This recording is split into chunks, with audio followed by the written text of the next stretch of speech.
오늘 말씀의 제목은 그리스도를 닮게 하는 고난입니다. 우리가 보통 이렇게 고난이라는 단어를 듣게 되게 되면 좀 마음이 무겁죠. 그런데 이 고난을 우리가 삶 속에서 절대로 이렇게 멀리할 수가 없는 부분입니다.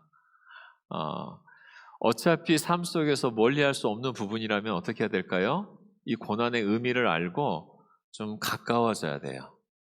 이게 친구처럼 가까워져야 됩니다. 그래서 가까워져야 된다는 그 말도 알겠지만은 그 의미를 좀 알게 되게 되면은 이제 더 이상 고난이 두렵지가 않고 무섭지가 않고, 그리고 이 고난이라는 게 우리 삶에 어떤 의미인지를 알게 됩니다.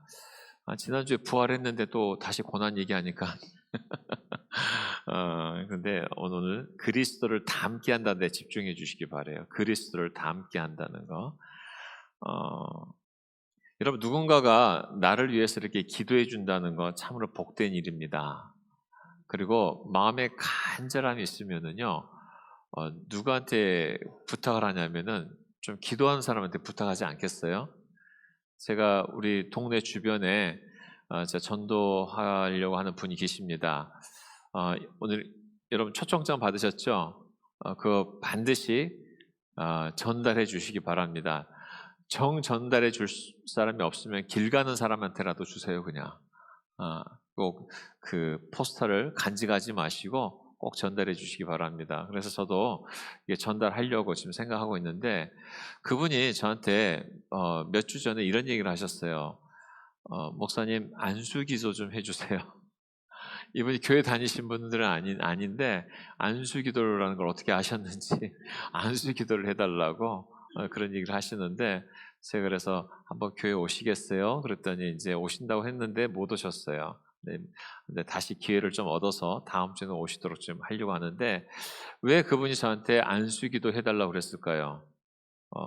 제가 목사이기 때문에, 그리고 목사님이 기도해주면 내가 좀 좋아지지 않겠는가 하는 어떤 그런 기대감 때문에 그렇게 얘기를 하신 거라고 저는 생각합니다. 여러분, 우리가 누군가에게 기도 부탁할 때 아무에게나 기도 부탁하지 않습니다. 누구한테 기도 부탁을 해요? 기도하는 사람에게 기도 부탁하게 돼 있어요. 그렇죠? 우리 성도님들이 보니까는 저보다도 제 아내한테 기도 부탁하신 분이 좀 더 많으신 것 같아요. 그러니까 제가 딸린 거예요, 이렇게. 제가 기도하는 모습보다 제 아내가 기도하는 모습이 더 마음에 와닿기 때문에 그러신 거예요. 저희 집안에서는 저희 어머니가 권사님이시긴 하지만 제가 어머니한테 기도해 주세요라는 말을 그렇게 많이 해보지는 않았었어요. 왜 그랬을까요? 우리 어머니가 기도하는 모습을 저한테 많이 안 보여주셨어요. 대신 사랑을 많이 해주셨죠. 그러니까 필요가 있을 때는 제가 어머니한테 얘기했었지 아버지한테 얘기는 안 했던 것 같아요. 근데 기도 부탁을 할 때는 제가 아버지한테 기도 부탁을 해요. 왜 그랬을까요? 어머니보다 기도하는 모습을 더 보여주셨기 때문에. 그래서 제가 우리 성도들이, 우리 믿는 자로서 성도들이 신앙에 성공을 하신 분의 그 기준은 뭐냐면은 내 자식들이 엄마 아빠한테 기도 부탁을 하고 있는가 안 하고 있는가, 이게 신앙이 전수되고 있는가 안 되고 있는가 차이예요. 여러분, 딱 간단하죠. 아주 단순합니다. 감사하게도 우리 자녀들은 아빠 기도해줘, 엄마 기도해줘, 많은 부탁을 합니다. 왜 그럴까요? 기도하는 모습을 보았기 때문에. 여러분, 누군가가 나를 위해서 기도해 준다는 거 너무나도 우리 안에 소중한 일입니다. 제가 철이 없었을 때는 내가 잘나서 잘 나가는 줄 알았어요. 근데 철이 들다 보니까 점점 알게 되는 거예요. 내가 잘나서 되는 게 아니라는 것을 알게 되더라고요. 그리고 알게 된 게 뭐냐면은 누군가가 나를 위해서 기도해 주고 있었구나. 그리고 이렇게 쭉 돌아보니까는 우리 가족에서부터, 그리고 나를 위해서 기도해 주는 수많은 사람들이 있었기 때문에 제가 목회 활동을 할 수 있고 또 사역을 할 수 있었구나, 이런 것을 알게 된 겁니다. 지금 우리 교회에서도 153 중보기도도 있고, 그리고 또 여러 가지 많은 기도 제목들, 기도 팀들이 있는데, 그분들의 기도가 아니면은 제가 목회하기가 쉽지가 않아요. 기도하는 분들이 있을 때에 그 영역도 나가는 거고요. 그리고 교회가 부흥하기도 하고 변화가 일어나기도 합니다. 지금 제 아내가 1부 예배를 드리고 난 다음에 지금 저 2부 예배 저기 기도실에서 저를 바라보면서 계속 기도하고 있는데 제가 간혹 이렇게 힐끔힐끔 볼 때마다 굉장히 힘이 나요. 근데 1부 때는 없어요. 그래서 1부 때는 누군가가 헌신해 주시면 좋겠어요. 그냥 예배 시간에 그냥 저기 올라가서 한 달에 한 번만 기도해 주시면 돼요. 그냥 이렇게 순서 따라서 성가대할 때는 성가대를 위해서 기도하고, 찬양하면 찬양대를 위해서 기도하고, 설교할 때는 설교자를 위해서 기도하고, 아무튼 이렇게 기도해 주시면 돼요. 한 달에 한 번만 여러분이 헌신하시잖아요. 그러게 되면은 예배가 확실히 달라집니다. 확실히 달라집니다. 자, 그런데 오늘 기도에 대해서 얘기를 했는데 우리를 기도해 주신 분이 아주 강력한 분이 한 분 계십니다. 그분은 바로 성령님이십니다. 이 성령님은 안 보이시기 때문에 이게 얼마나 강력한지를 우리가 모르고 있는데 성경의 말씀을 통해서 우리가 일단은 확정하십시다. 로마서 8장 26절 말씀에 이와 같이 성령께서도 우리의 약함을 도와주십니다. 우리가 어떻게 기도해야 할지 알지 못하지만 성령께서 친히 이루 다 말할 수 없는 탄식으로 우리를 대신해서 간구하여 주십니다라고 우리 가운데 말씀하고 계세요. 성령께서 우리의 약함을 도와주신대요. 그리고 우리를 대신해서 강구해 주신다라고 이렇게 얘기하고 있습니다. 어떤 방식으로 어떤 모습으로 하시는지 우리는 모르지만 이 로마서를 쓴 바울의 아주 강력한 이 고백을 통해서 우리가 알 수 있는 것이죠. 27절에 이렇게 얘기합니다. 사람의 마음을 꿰뚫어 보시는 하나님께서, 자, 사람의 마음을 꿰뚫어 보시는 하나님이시래요. 우리 하나님은 우리의 모든 생각을 다 알고 계시는 분이시죠.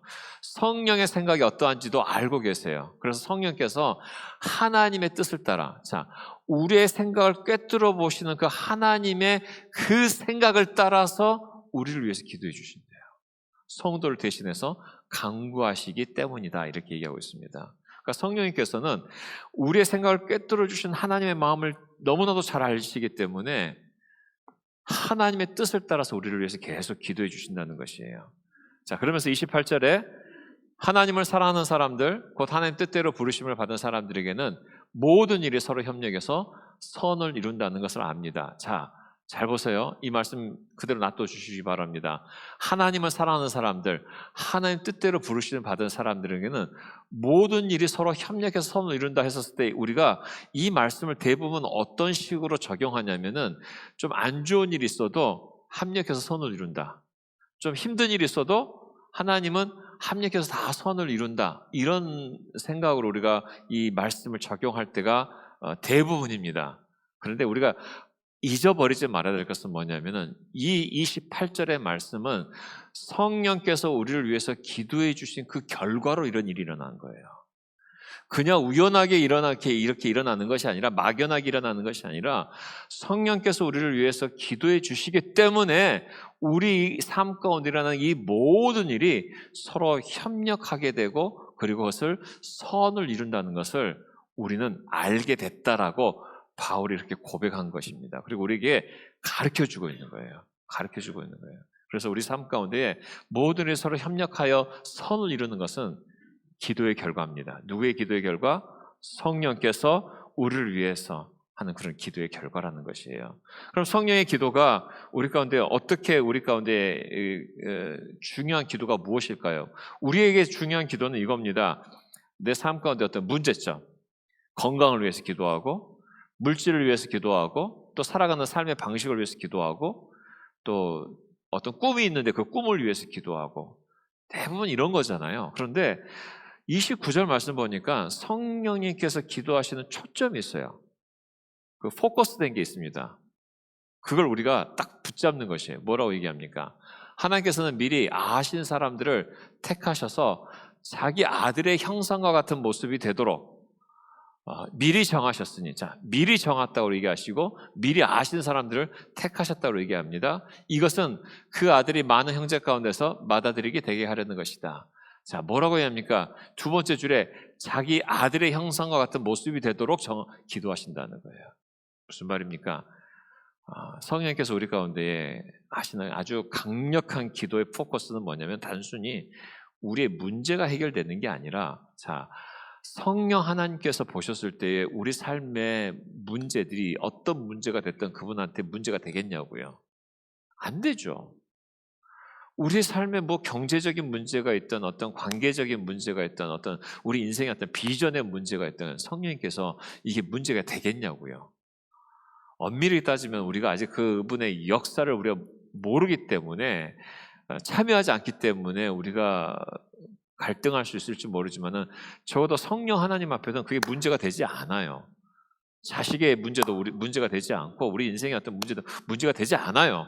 근데 우리 모든 포커스는 뭡니까?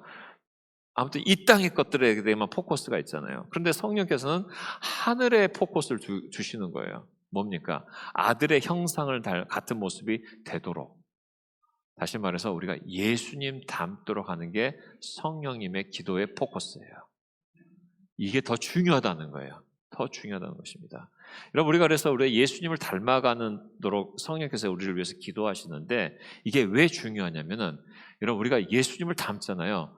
우리 안에 무슨 일이 생기냐면, 첫 번째, 자유함이 생깁니다. 자유함이 생겨요. 이게 뭔 말이냐? 여러분, 우리가 이 땅 가운데 자유함이 없이 고생하는 게 왜 고생한 줄 아세요? 죄 때문이에요. 내 죄 때문이에요. 죄가 우리를 사로잡고 있어서 내가 죄의 노예 노릇을 하다 보니까, 자, 내가 하나님을 인정하지 않는 것도 죄잖아요. 내가 내 인생의 주인 노릇하는 것도 죄잖아요. 하나님이 원하신 게 무엇인지 내가 거기에 가지 아니하고 내가 원하는 대로 가는 게 다 죄 때문이잖아요. 그러니까 이 죄로 말미암아 우리가 이 죄의 노예가 됨으로 말미암아서 우리는 인생이 망가졌습니다. 자, 이 죄로 생긴 게 뭐예요? 습관이라는 게 생겼어요. 습관. 이걸 다른 말로 좀 더 들어가면 중독이 돼버려요. 그러니까 습관에서 중독으로 넘어가기 시작하잖아요. 그러게 되면은 노예가 돼버립니다. 그래서 여러분들이 혹시나 오늘 여러분들이 뭔가 이렇게 습관 가운데에 중독되어 있는데 또 거기에 쫙 끌려가려고 하는데 한번 거절 한번 해보세요. 뭐 어려운 얘기가 아니라 커피 좋아하시는 분 손들어면 아마 반은 손들걸요? 오늘 커피 안 마셔보기로 결정해 오세요. 그러면은 힘들걸요? 그러니까 커피를 하나 끊어보는 것도 굉장히 우리 안에 힘든 일이죠. 그러니까 이렇게 습관과 중독이 되어 있는, 예를 든 겁니다. 커피 장사하신 분들 계실 텐데 커피 드셔주시기 바랍니다. 거기에 이제 중독되도록 마시지 않는다는 거죠. 또 나쁜 성격. 여러분, 우리는 원래 다 착했어요. 근데 어느 순간에 내가 결정한 거예요. 나쁜 마음을 갖기로 결정한 거예요. 그리고 이렇게 말하는 것에 대해서 내가 나쁜 말을 하는 것에 대해서 제어하지 못하고, 그러면서 성격이 형성되기 시작하고, 재물의 노예가 되고 물질의 노예가 되고, 그래서 삶의 자유함이 없어지는 것입니다. 여러분, 저도 한동안 물질의 노예가 됐었어요. 왜냐하면은 물질을 사용하는 법을 몰랐기 때문에. 이 물질이라는 것은 내가 버는 것보다도 어떻게 쓰느냐가 중요하거든요. 근데 사람들은 버는 거에 모든 목적이 되어 있어요. 그리고 쓰는 것에는 너무 자유로워요. 그리고 이걸 가지고 나쁜 짓을 하든 뭐 좋은 일을 하든 그냥 쓰는 것에 대해서는 너무 자유로운데, 사실은 이 쓰는 것이 굉장히 중요한 일이에요. 어떻게 규모 있게 쓰느냐, 어떻게 절제를 가지고 쓰느냐, 이럴 때 우리 삶이 건강해지는 거거든요. 제가 제 삶 가운데 물질관이 하나 생겼습니다. 엊그저께 우리 베트남 목장에서 저희 목장 제가 초대해가지고 저희 집에 오셨거든요. 그래가지고 이제 다들 저희 집에 오시게 되면은 꼭 사람들이 하는 얘기가 있어요. 미국에서 오셔서 그런지 집이 꼭 미국식이에요. 뭐 이런 얘기도 하시고, 이런 걸 목사님 어디서 사셨어요? 다 당근. 99%가 당근이에요, 저는요. 다 당근. 우리나라 너무 좋아요. 당근에 좋은 물건도 많이 나오고. 다 당근을. 이거 어떻게 알고 사셨어요? 제가 원하는 거 기다렸다가 딱 삽니다. 이제 그랬더니 그러면서 이제 무슨 얘기를 했었냐면은 재당근을 해야 될 때가 있잖아요. 이제 내가 더 이상 필요하지 않아서 다시 내놓아야 될 때 저의 물질관에 대해서 잠깐 얘기를 드렸어요. 뭐라고 말씀드렸냐면은 제가 다시 내놓을 때는 저는 팔지 않습니다. 제가 쓴 기간을 계수해서 그 쓴 기간이 잘 썼잖아요. 그렇게 되면은 그 금액은 제가 저렴하게 구입했기 때문에 다 해결됐기 때문에 내놓습니다. 그냥. 그랬더니 벌써 찜하고 뭐 이렇게 몇몇 분이 찜을 하시는데 어떤 것은 제가 평생 써야 될지도 모르는 건데 아무튼 저의 물질관은 일단 제 손에서 물질이 떠나잖아요. 그러게 되면 이건 제 게 아니라고 저는 믿는 게 제 물질관이에요. 네. 그래서 어떤 그 재정이 됐든지 간에 물건이든지 간에 일단 제 손을 떠나잖아요. 그러면 이건 제 게 아니에요. 그리고 다시 거둬들이지 않습니다. 그리고 기도해요. 하나님 복을 주세요. 기도해요. 사람한테 받는 것보다 하나님 앞에 받는 게 훨씬 더 이익이에요. 성경에 그렇게 약속했어요. 주라 그리하면 너에게 누르고 넘치도록 줄 것이니 먼저 그의 나라와 그 의를 구하여라. 그럼 너에게 너의 모든 필요를 채워주겠다. 그래서 이런 물질관을 다시 한번 갖게 되니까 생기는 게 뭐냐면 자유함입니다. 자유함이에요. 그래서 제가 이런 물질관을 갖고 있으니까 사람들이 볼 때 제가 부유한 줄 알아요. 저는 그렇게 부유한 사람이 아닙니다. 하지만 잘 쓰고 있기 때문에 그렇게 보이는 것뿐이에요. 근데 부유한 것도 맞아요. 왜냐하면은 우리 하나님이 부자시니까. 여러분 제가 이런 얘기를 합니다. 성도들한테 미국에서는 그런 얘기를 많이 했는데 내가 은행에 1억이 있다고 하십시다. 자, 누구 돈? 미안한 얘기지만은 여러분이 안 쓰고 있으면 그건 은행 돈이에요. 그 은행이 그 돈을 막 굴려가지고 계속 그 사업을 확장하고 그러고 있지. 그리고 여러분들에게 조금 이자를 주는 거예요. 누구 돈? 은행 돈이에요. 내 돈 아니에요. 여러분 그 돈이 내 수준에 들어왔을 때 내 돈이 되는 거예요. 근데 사람들은 그런데 이제 우리가 은행에 이렇게 어느 정도 돈이 있으면은 우리가 좋은 점은 뭐냐면 내가 쓰고 싶을 때 뺏을 수 있다는 게 좋은 점이죠. 그렇죠? 그런데 하나님께서 뭐라고 얘기하시냐면 너의 필요한 건 내가 구하여라. 그러면은 주시겠대요. 자, 은행 가서는 사인을 해야지만 주는데 우리는 하나님 앞에 기도하면 주신대요. 이 차이예요. 믿으시기 바랍니다. 이게 안 믿어지실 텐데 이 차이예요. 사인하느냐, 기도하느냐. 또 사인하기 위해서는 우리가 채워 넣어야 되잖아요. 근데 하나님 편에서 하나님은 우리는 어떻게 채워 놓습니까? 우리가 가지는 것은 하늘의 보화를 쌓아 놓으라고 그러잖아요. 섬기는 데 쌓아 놓고 우리가 헌신하는 데 쌓아 놓을 때에 하늘에서 기도하고 구하면 주시겠다고 약속하셨어요. 이제 이런 자유함이 우리 가운데 생기는 것입니다. 이렇게 하나님의 방식으로 살게 되니까 어떻게 됩니까? 하나님께 영광이 되는 거예요. 우리가 부모님한테 효도하잖아요. 그렇게 되면 부모님들이 자녀를 자랑할까요? 안 할까요? 자랑하죠. 왜냐하면 우리 자녀는 엄마 아빠 말을 잘 듣는다. 그리고 나의 필요를 이렇게 채워준다. 내지는 내 마음을 이렇게 편안하게 흡족하게 한다 하면서 자랑하잖아요. 부모한테 효도하는 우리 자녀들이 부모가 자랑하도록 만드는 게 영광이거든요. 마찬가지예요. 하나님이 나로 인해서 사람들한테 자랑하고 싶어하는 인생 되기를 바랍니다. 나로 인해서 하나님이 사람들한테 막 자랑하고 싶은 인생. 그래서 정말 우리가 예수님을 닮아가잖아요. 그렇게 되면은 우리 하나님이 영광 되시다는 거예요. 영광 받으시고 그래서 우리의 그런 변화되는 모습을 통해서 우리가 영광 받으신다는 것이에요. 마태복음 5장 16절 말씀 이와 같이 너희 빛을 사람에게 비추어서 그들이 너희의 착한 행실을 보고 자 우리 하나님께서 어떻게 우리의 삶을 통해서 영광 받으실까요?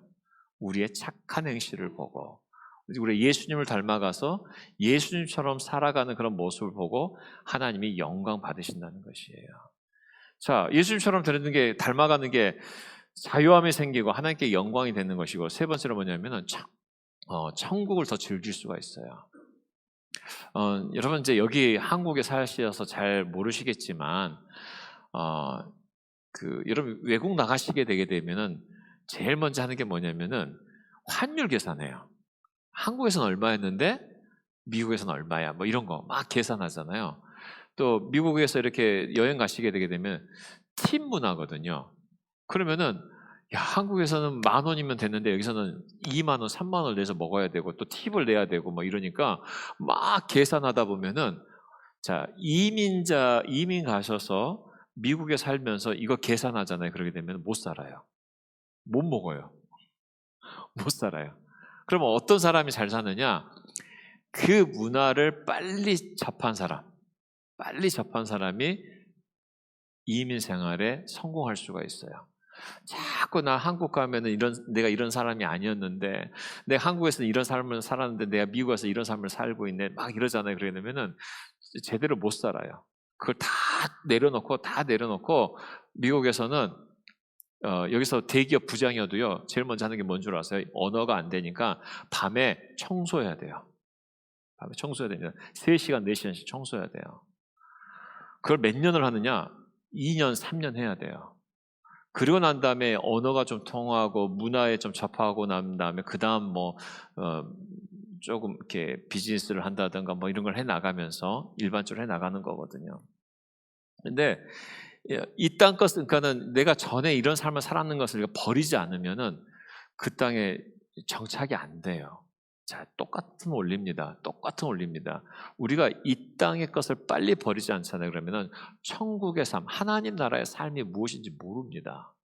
그래서 우리의 믿음이라는 건 뭐냐면은 이 땅에서 살아가는 삶의 방식을 믿음으로 하나씩 하나씩 정리해 가보면서 하나님 나라의 방식이 무엇인가를 배워가야 돼요. 배워가야 돼요.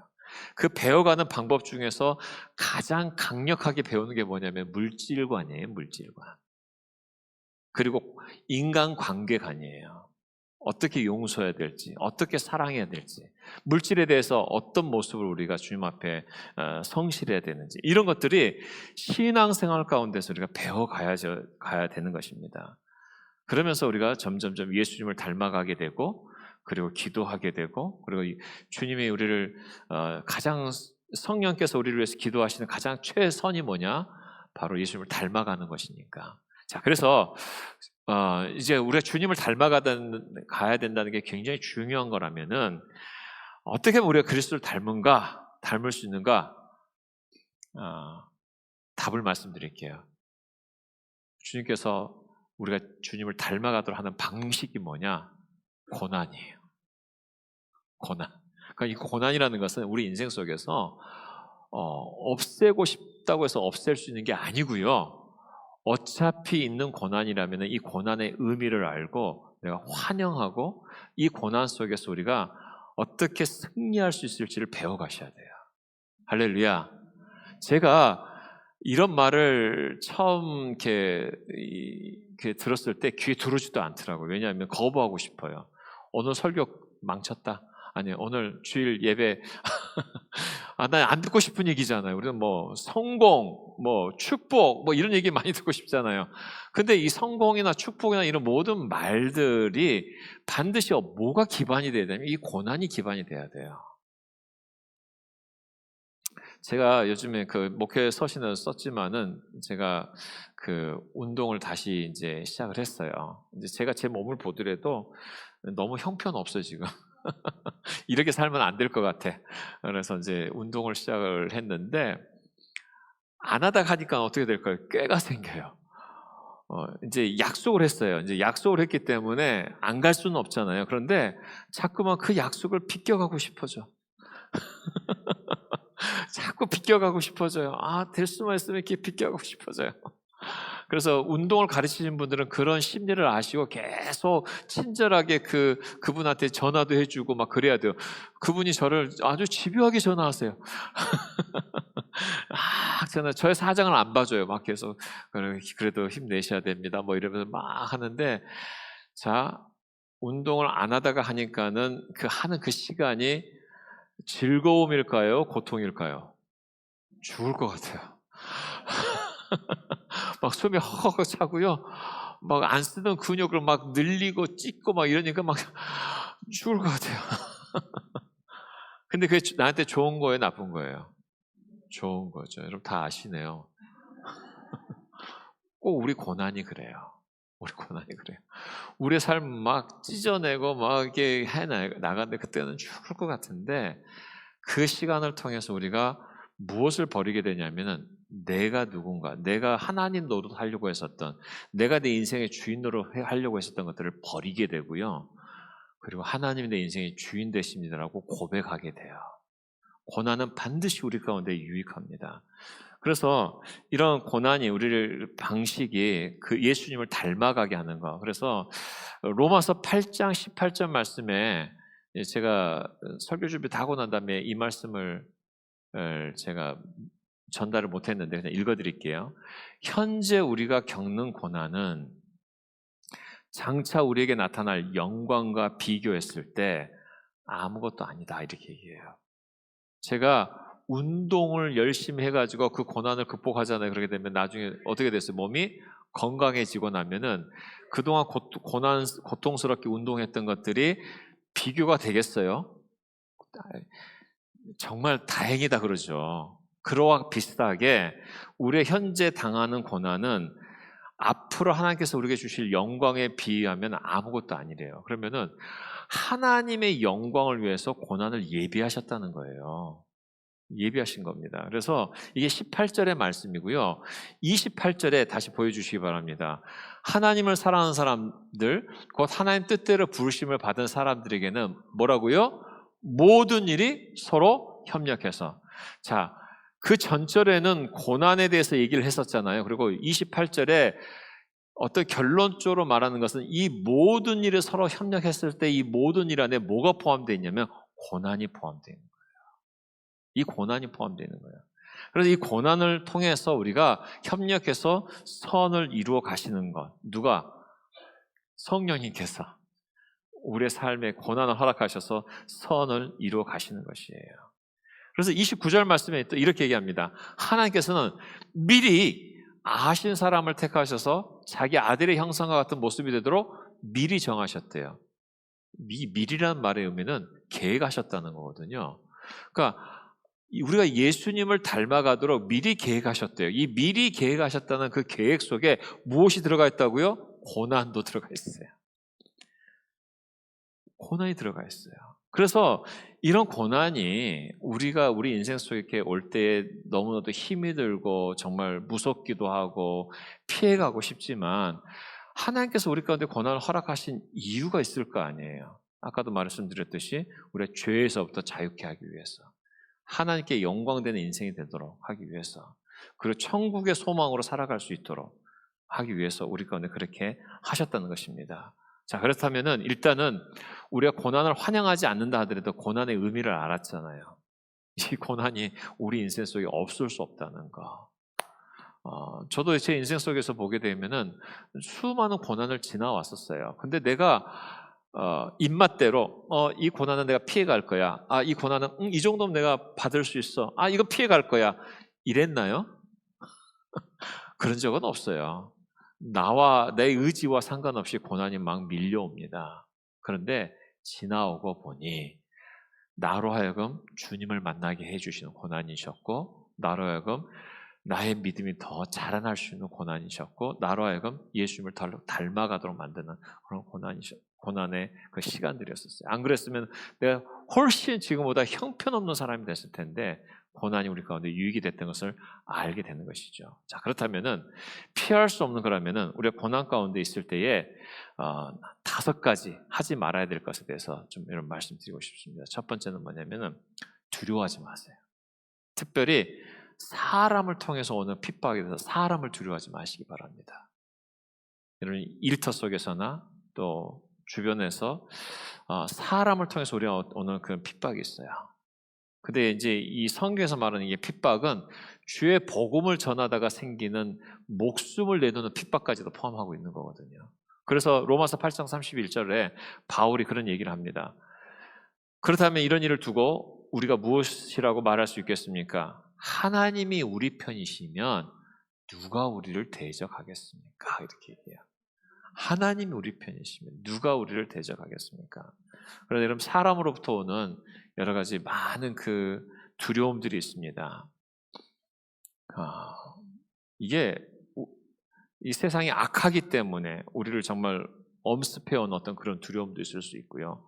일터 속에서 잘하고 싶은데 사람들에게서 겪게 되는 그런 많은 스트레스가 있습니다.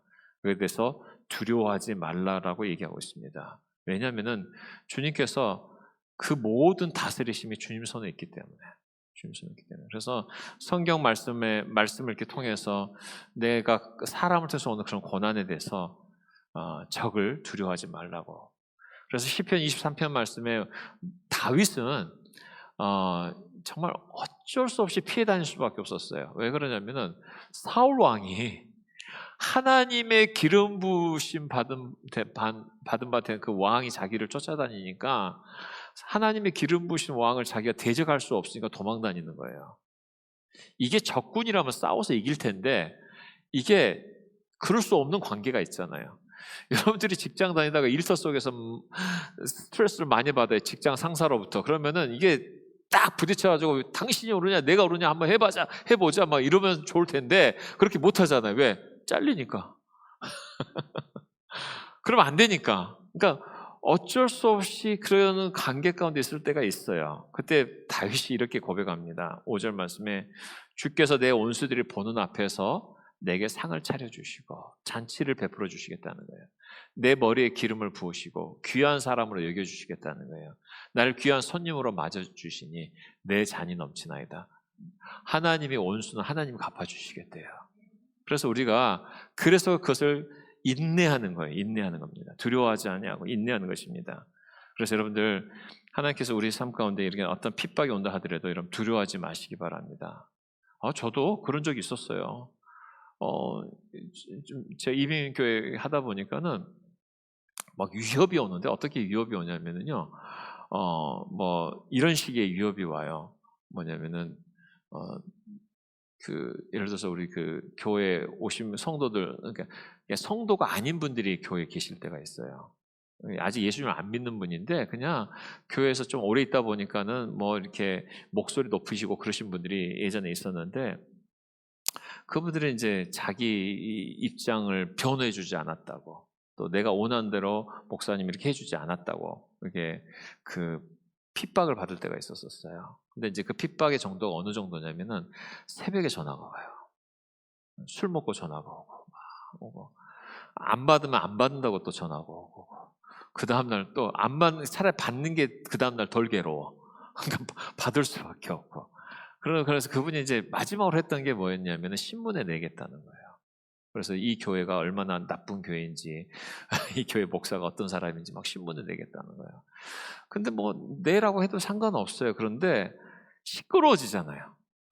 그러면 이제 사람들이 그런 얘기를 듣다 보게 되면 이제 복음이 전파가 안 되고 교회가 어지러워지고 이러니까는 또 달래야 되고 뭐 이제 이런 어떤 악순환들이 계속 그 이민교회에 있었던 적도 있었습니다. 그런데 그때 두려워하지 않는 거예요.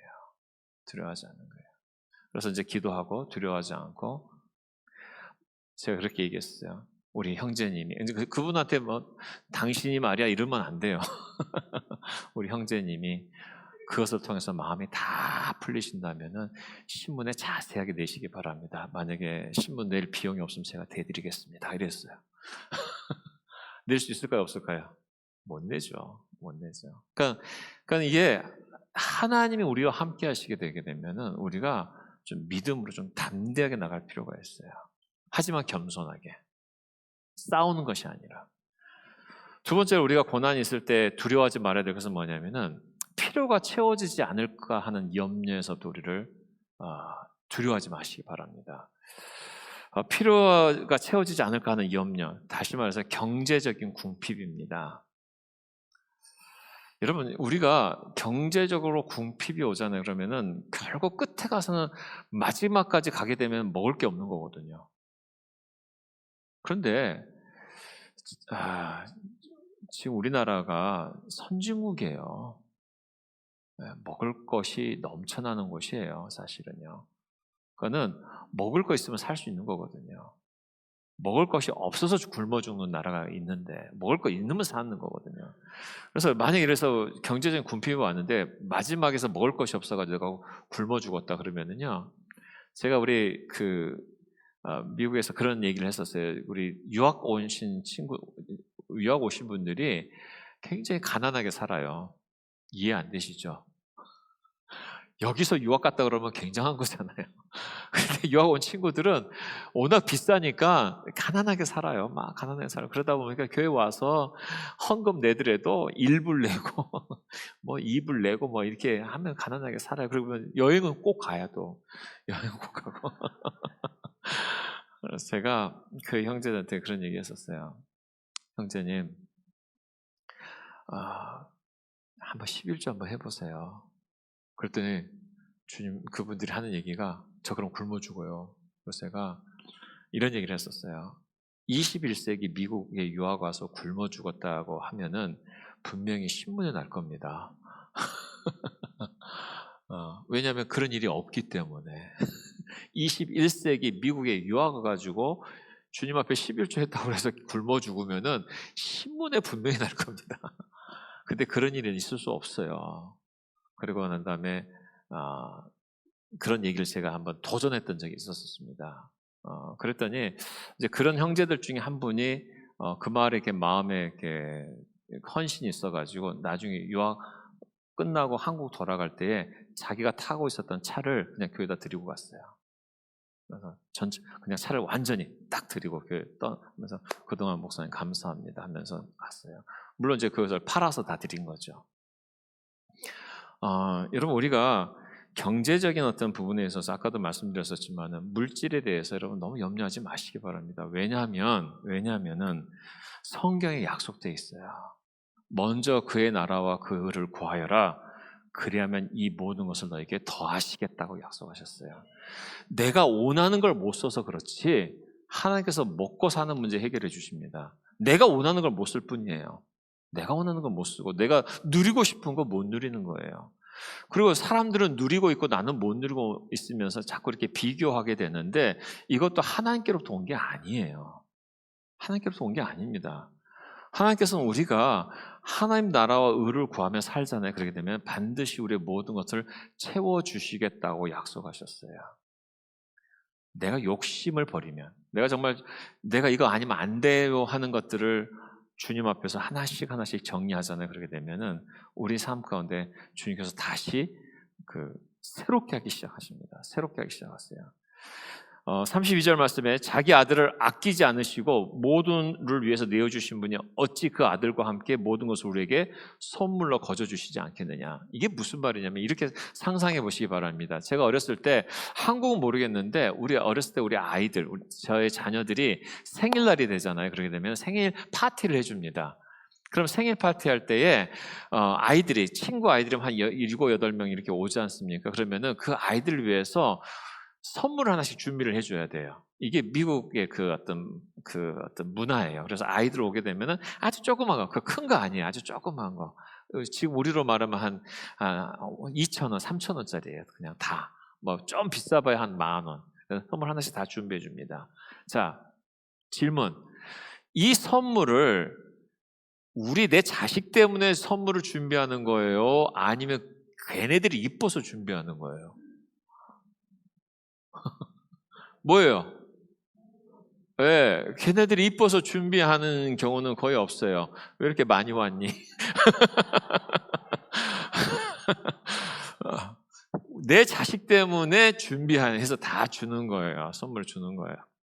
그런데 오늘 이 말씀이 그거예요. 그 아들과 함께 모든 것을 우리에게 선물로 거저 주시지 않겠느냐. 하나님의 선물은 우리가 예수님을 닮아간다는 거. 하나님께서 예수님을 정말 사랑하시기 때문에 예수님이 또 하나님이 사랑받도록 이렇게 자신의 삶에서 우리를 위해서 죽어주셨잖아요. 그러면서 예수님 때문에 우리가 다 구원받는 거예요. 그래서 우리가 구원받는 것은 선물이에요. 하나님의 선물입니다. 그래서 우리가 우리 인생에 정말 하나님 앞에 이쁨 받으려면은요,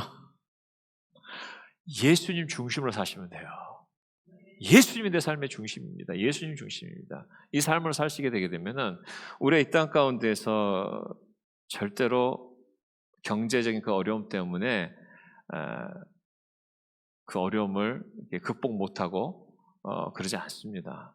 하나님께서 우리 가운데 은혜를 주시는 거예요. 그리고 이렇게 뭐라고 말씀하시냐면은 야고보서 1장 5절에 이렇게 얘기합니다. 여러분 가운데 누구든지 지혜가 부족하거든 모든 사람에게 아낌없이 주시고 나무라지 않으신 하나님께 구하십시오. 그러면 받을 것입니다. 이 지혜 안에 우리가 물질을 벌 수 있는 지혜도 다 포함되어 있는 거예요. 물질을 벌 수 있는 지혜도 다 포함되어 있는 거예요. 제가 우리 동네를 지나가면서 저희 동네 가는데 저희 집에 올라가는데 카페가 하나 생겼어요. 아주 조그만 카페가 하나 생겼어요. 걱정이 되는 거예요. 누가 여기까지 와서 커피 마시러 안 올 텐데. 근데 우리 성도님들 카페를 만드시는 분 보면은 그래도 이게 성공하려고 만들지 문 닫으려고 만들지는 않잖아요. 그래서 제가 동네 사람으로서 그걸 도와야 되겠다. 방문을 해가지고 요즘에 매일 방문해요, 제가. 동네 사람으로서 방문해가지고 제가 계속 그분을 도와주고 있습니다. 뭐라고 도와주냐면 동네 사람의 입장에서 이렇게 하시면 제가 더 올 것 같아요. 그러면 이 장소는 동네 사람을 위해서만 하셔야 됩니다. 누가 올 걸 기대하시면 안 됩니다. 그래서 동네 사람하고 친해지셔야 됩니다. 제가 막 계속 얘기를 해드려요. 그런데 그분이 많이 도움이 되시나 봐. 그래서 저를 많이 이제는 외상으로도 주셔요. 뭐 한 번도 제가 외상을 해본 적은 없지만은 아무튼 외상으로도 주셔요. 그분도 이제 크리스찬이시더라고요. 그런데 우리가 아마 그분도 기도했겠죠, 아무래도. 그러니까 저를 만났겠죠. 우리 가운데 지혜가 부족하잖아요. 그러면 구하잖아요. 그러면 하나님이 도울 사람을 만나게 해주세요. 여러분 삶 가운데 도울 사람 만나게 해주세요. 만나게 해주셔서 그리고 그 일들이 잘 진행될 수 있도록 또 약간의 고난이 있지만 또 하나님께서 사람을 만나게 해주시고 그래서 여러분들이 하나님 앞에 나아가시면 됩니다. 경제적인 그런 역경들 우리 주님 앞에 구하시기 바라요. 제가 미국에서 가장 지금도 잊어버리지 않아요. 가장 어려운 시기에 제 아내가 그러니까 경제적으로 가장 어려웠다는 것은 어느 정도로 어려웠었냐면은 카드로 맞고 이 카드가 다 차니까 이 카드로 맞고 이게 다 차니까 이 카드로 맞고 돌려막기를 저도 해본 적이 있어요. 근데 이 각 카드의 그 리밋이 있잖아요. 그게 다 목이 차니까 방법이 없잖아요. 그 순간에는 정말 너무 괴롭더라고요. 그러니까 제가 이 경험을 한번 해보니까 우리 성도들이 경제적으로 어려울 때가 얼마나 마음에 그 부담이 있고 힘든지 제가 조금 이해해요. 정말 경제적으로 어렵잖아요. 그러게 되면은 교회가 가난했으니까 써야 될 때는 많고 아이들 키우면서 막 사고가 막 터지면 또 막 카드로 맞게 되고 막 이렇게 되다 보니까 점점 가난해지게 되고 막 그런 경험까지 있었는데 뭐 이자만 뭐 거의 막 더 많이 막 이자를 많이 내야 되고 그러니까 너무 돈이 없으니까는 은행에 돈이 얼마 있는지를 보고 싶지가 않아요. 그런 적 있지 않나요, 여러분들? 그래서 막연하게 이만큼 있겠지 하고 쓰는 거예요. 그럼 어떻게 되는 줄 아세요? 빵꾸가 막 나. 펑크가 팍팍팍팍팍 나요. 한 번은 그 펑크가 팍팍팍 나다 보니까 거기에 페널티를 내야 되거든요. 그게 한 100만 원이 넘더라고요. 페널티만. 원금도 아니고. 그래서 은행 가서 사정을 하는 거예요. 미안하다. 내가 몰라서 그랬다. 그럼 뭐 완전 사정을 해가지고 그것을 반으로 줄이고 또 이게 안 되니까 또 정말 그랬던 어떤 그런 시절이 있었어요. 근데 그런 시기쯤에 제 아내가 공부를 하고 싶다는 거예요. 근데 제 아내가 그 시기에 공부를 해야 될 것 같아요. 왜냐하면은 너무 스트레스를 많이 받으니까 제 아내는 공부를 해야지만 거기서 쉬거든요. 신기한 여자죠? 책을 보면 쉰대요. 저한테는 좀 신기한 분이에요. 근데 그때 제가 기도했던 게 뭐였냐면 하나님 여기도 필요를 채워줘야 되겠네. 그래서 제 아내한테 그랬어요. 당신 학비 없으니까 학비를 줄 수 있는 학비가 없으니까 장학금을 타든 뭐 하든 해라 그랬더니 진짜 장학금 탄 거예요. 근데 저는 장학금이 탄다고 해서 현금이 생기는 게 아니잖아요. 나한테는. 그냥 장학금만 타서 학비를 안 냈다 뿐이지 책값도 내야 되고 뭣도 내야 되고 다 오히려 돈이 더 가중되는 거잖아요. 근데 그때 딱 스쳐 지나간 게 있었어요. 뭐였냐면은 학생이니까 론을 할 수가 있겠구나. 그전엔 제가 론을 할 수가 없었거든요. 학생이니까 론을 할 수가 있겠구나. 스쳐 지나가면서 그거 조금 론 해가지고 조금 해결하고 그런데 거기서 또 뭐라고 얘기하냐면은 학교 마치게 되면 직장을 가야 된대요. 할렐루야! 직장을 가야 된대. 그래서 직장을 갔는데 대학원을 마친 사람이 고등학교를 마친 사람하고 똑같은 급여를 받고 2년을 일했어요. 자존심이 뭐고 상관없어요. 일할 수 있다는 게 얼마나 감사한지. 그 일하면서 조금 그 받은 거 가지고 교회에서 받은 거하고 합쳐보니까는 집을 조그맣게 살 수 있는 환경이 돼요. 그래서 집을 샀어요.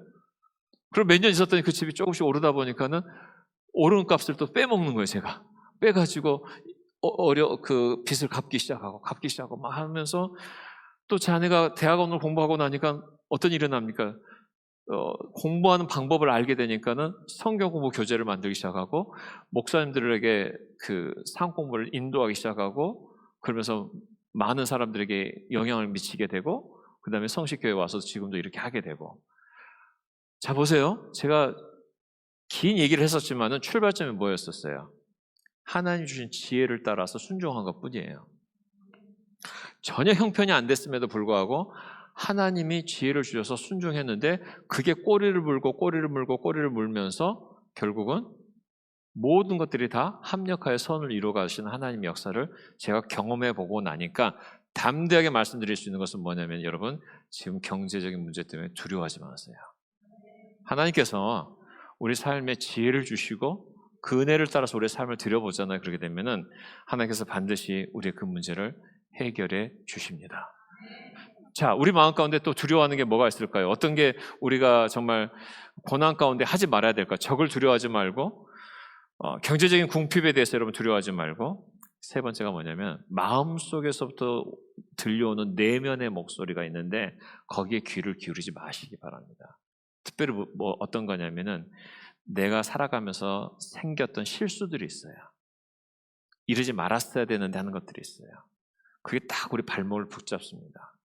근데 이게 누가 그 말들을 계속 우리 가운데 심어주면 악한 영이 너 그때 이런 결정만 안 했어도 이렇게 될 거 아니냐라고 얘기하는 것들이 있어요. 사실 그것 때문에 우리가 굉장히 말을 못하고 속으로 신음을 합니다. 씨름을 하기도 하고 신음을 합니다. 그런데 하나님께서도 그 시간조차도 관여하셨다는 걸 믿으셔야 돼요. 그럼 우리가 할 일은 뭐냐면은 이게 나의 잘못이라면 회개하면 됩니다. 주님, 제가 그때 그 어려움들이 바로 나의 죄 때문이었습니다라고 고백하면 돼요. 근데 이렇게 회개했음에도 불구하고 자꾸만 그게 떠오르잖아요. 그러면 이게 사단이 나를 지금 속이고 있는 거구나 하면서 대적하시면 돼요. 사단을 자꾸 대적하시고 하나님 나를 이미 용서하셨고 하나님 나를 사랑하시고 나의 그런 실수를 통해서도 하나님은 새롭게 역사를 일으키십니다라고 여러분 선포하시기 시작하셔야 돼요. 이것을 성경에서 이렇게 얘기합니다. 33절에 하나님께서 택하신 사람들을 누가 감히 고발하겠습니까? 이런 얘기하잖아요. 누가 감히 우리를 고발하겠습니까? 의롭다 하시는 분은 하나님이신데 누가 감히 그들을 정죄하겠습니까? 그래서 우리는 정죄받을 존재가 아니라 하나님의 사랑받는 존재입니다. 그래서 여러분들이 내 삶 속에 어떤 실패와 실수가 있었다 하더라도 그것에 대해서 주님 앞에 그냥 맡겨드리세요. 그리고 주님께 이제는 감사하시면 됩니다. 그래서 목소리에 귀를 기울이지 마시기 바랍니다. 우리는 지금 뒤의 것을 볼 시간이 없어요. 계속 앞을 향해서 주님이 나를 어떻게 쓰기 원하시는지. 네 번째로는 정죄를 두려워하지 마시기 바랍니다. 정죄를. 그래서 이 사단이 거짓말하는 것 중에 하나가 너 이거 옛날에 이런 실수 때문에 너 죄값 받는 거야. 그런가요? 여러분, 죄값 받는 거 아니에요. 이미 죄값은 주님께서 다 받으셨어요. 다 치러주셨어요. 죄값 받는 거 아닙니다. 그래서 우리가 정죄함을 받지 않습니다. 다섯 번째로는 하나님의 사랑을 의심하지 않는 것이에요. 우리가 좀 두려움 가운데 있을 때, 우리가 고난 가운데 있을 때 버려야 될 것은 자꾸 하나님 사랑이 의심되거든요. 하나님 나 사랑하시나? 막 그러거든요, 진짜로. 하나님 나 사랑하시나? 하나님 나한테 관심이 있으시나? 나를 버리신 건가? 아닙니다. 28절에 아까 다시 말씀드렸지만 하나님을 사랑하는 사람들, 곧 하나님 뜻대로 부르심을 받은 사람들에게는 모든 일이, 여기서는 고난도 포함됐다고 그랬죠. 모든 일이 서로 협력해서 선을 이룬다. 뭐라고요? 예수님을 닮아가도록 우리를 이끌어 주신다는 것입니다. 그래서 우리 가운데 고난은 반드시 끝이 있습니다. 반드시 끝이 있어요. 반드시 끝이 있습니다. 그래서 하나님의 사랑의 표현인 것을 아시고 반드시 끝나는데, 그럼 어떤 분들이 물어봐요. 목사님, 어떤 사람들은요, 고생하다 죽었어요. 그러면 그분은 이 땅의 삶만 생각하시는 거예요. 고생하다가 죽었는데 영광스러운 천국이 있잖아요. 우리 믿음의 선조들이 고생하다가 선교사로 나와가지고 여기서 풍토병 앓아서 돌아가신 분들이 지금 저기 양화진에 있잖아요. 고생하다 죽었는데 하나님 나라의 전체를 보게 되면 하나님 나라의 영광스럽게 그 상이 있잖아요. 그러니까 우리들이 주님 앞에서 하나님 사랑을 절대 의심하지 말고, 나만 포기하지 않으면 하나님 우리 삶을 계속 이끌어 가십니다. 계속 이끌어 가세요. 저는 이걸 경운기 신앙이라고 그래요. 경운기가 뭔 줄 아시나요? 달달달달. 이게 경운기가 되게 웃기는 게 아주 단순해요.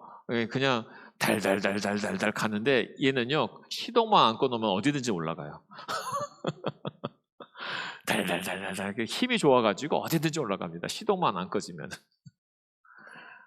우리가 계속해서 주님 올라가는 거예요. 계속해서 주님 시동 끄지 말고 계속 주님 사랑 의지하면서 올라가는 겁니다.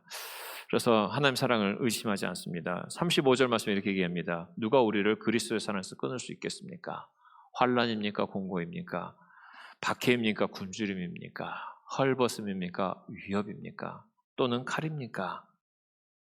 그러나 우리는 이 모든 일에서 우리를 사랑해 주시는 그분을 힘입어서 이기고도 남습니다.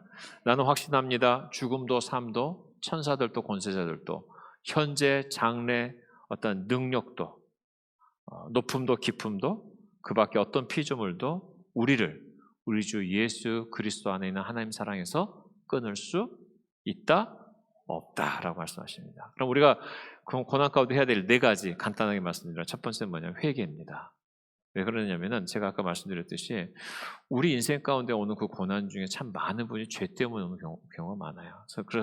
그래서 우리가 회개만 정말 열심히 하잖아요. 그렇게 되면은 고난의 한 70%가 해결돼요. 70%가 해결돼요. 그래서 내가 지금 현재 나와 있는 내 삶 가운데 있는 여러 가지 고난을 통해서 그냥 겸손하게 주님 앞에 한번 물어보세요. 주님, 제가 왜 이런 어려움이 있습니까?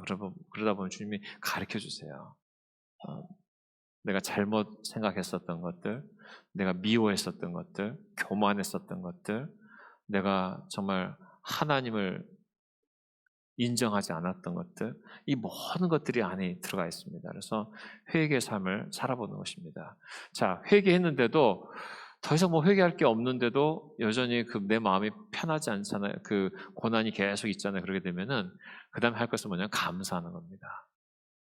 왜? 하나님 우리를 쓰시기 위해서 이런 테스트를 허락하시기 때문에, 이런 고난을 허락하시기 때문에 우리가 감사하는 것이에요. 그 다음에 세 번째로 할 것은 뭐냐면, 그럼 주님 제가 무엇을 할까요? 제가 순종하겠습니다. 그러니까 순종하는 겁니다.